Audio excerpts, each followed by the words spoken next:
Unajua tulikuwa kwenye mchakato wa uchaguzi mkuu wa chama wa ndani, si mnafahamu? Na kulikuwa na ushindani kweli kweli wa ndani. Upande mmoja alikuwepo mwenyekiti mstaafu Mheshimiwa Mbowe.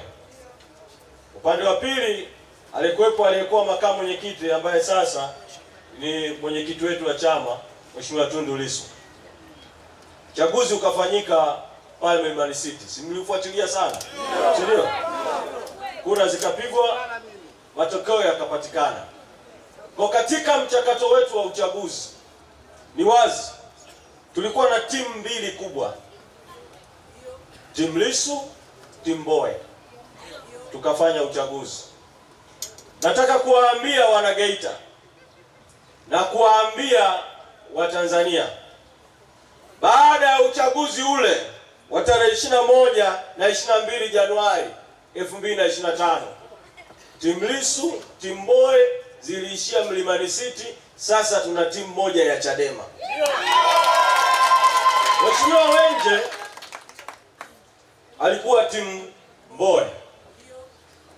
Mheshimiwa Lema alikuwa timu Lissu. Mmoja anasema mimi kwa msimamizi wa uchaguzi.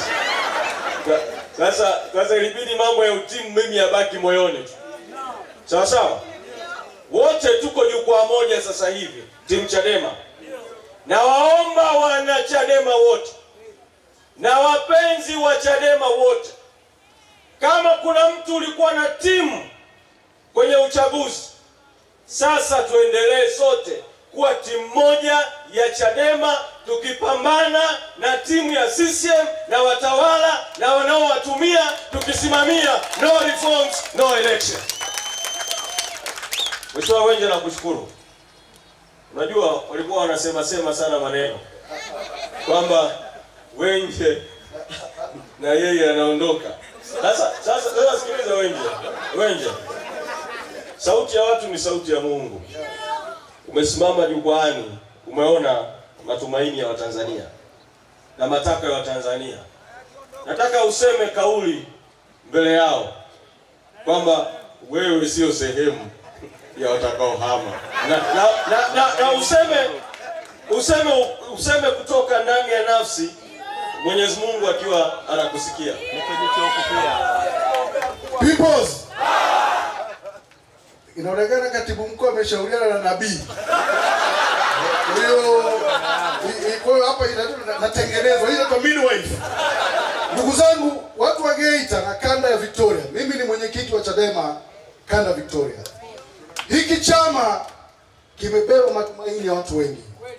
Mimi binafsi Wenje, kakaangu amezikwa na aliuawa kwa sababu ya Chadema.